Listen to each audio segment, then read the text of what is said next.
If let's say you have a short day, let's say you run a short run, 350, 400 miles a day is a short run.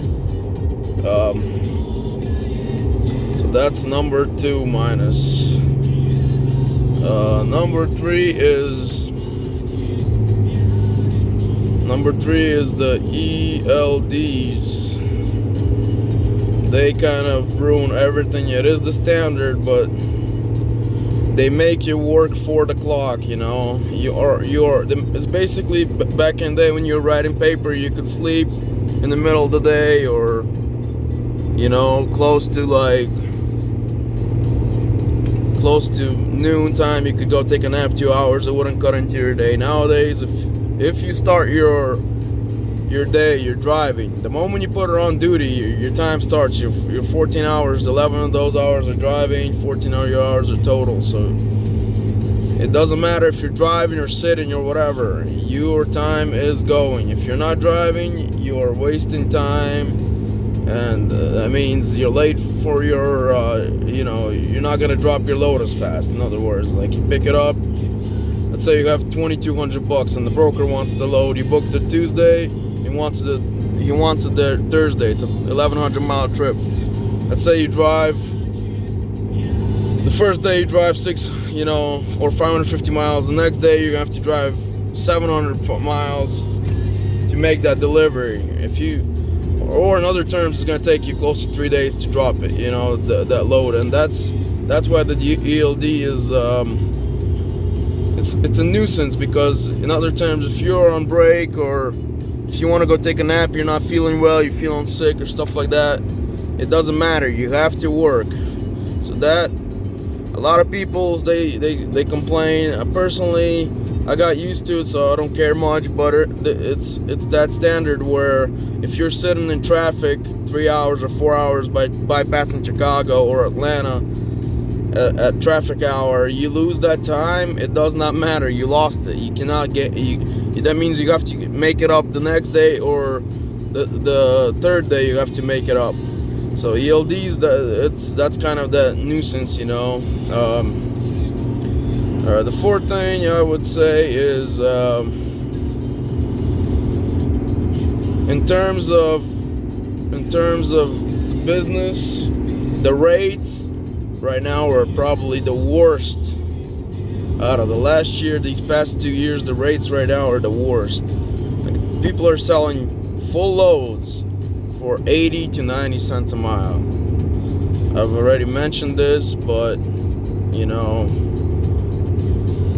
it's unbearable. You know, the good thing is that once you are in this business for a while, you can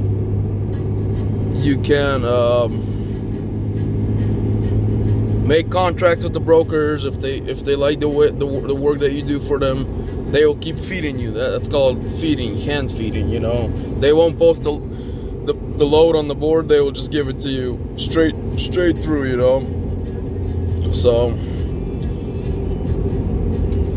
that's one thing that is good. But then again, if you have 2 or 3 of those brokers, and let's say 2 brokers give you both their loads and you can't take it, and you only have 1 truck, that means you're letting one down. So next time he might not give you that same load, and you might lose that gig. You know, that's the thing about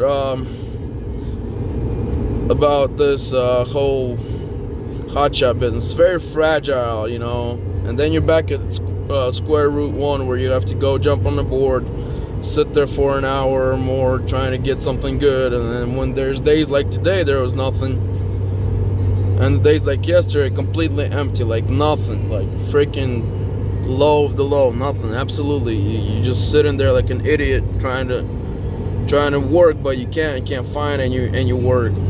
Then you sit there for 5-6 hours, 7 hours, and then day after day until you find a load. So in other words, you're not driving, but your eyes are still glued to the board. You're still working. It's dispatch will still work, you know. Or you can pay somebody, 10% or 12% of the dispatch fees, and while one load doesn't seem too bad, let's say you make $2,000, that's $200. If you have 3 or 4 of those loads, that means per week you're spending $500, $600, $700. So that's another big minus. But guys, to start a hotshot business, you have to be dedicated to what you do. You have to love driving. You have to be a hard worker. I'm sure Toe Piglet and a couple other people said this online. That's the reason to their success. You know, back in the day it was a lot easier. You didn't have to work as much because rates were good. Nowadays, if you don't work hard, if you work like part-time, you will never conquer this gig, this hotshot business. It's gonna come to a point where something happens to your truck or something else goes down, you're in debt, and then you're gonna have to go bankrupt. You're just not gonna be able to crawl out of that pit. So best thing to do, have at least 20 grand saved up, at least. That's number one, and that's just a cushion, so you have something to fall back on. That's what people don't understand. They think they can just jump into it without money and succeed. They cannot. You have to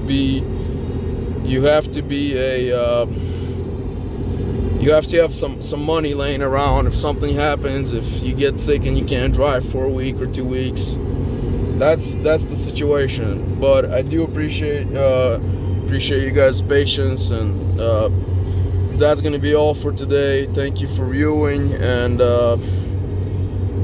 I'll keep posting things of this matter in the near future. Have a wonderful evening and an awesome day. Thank you.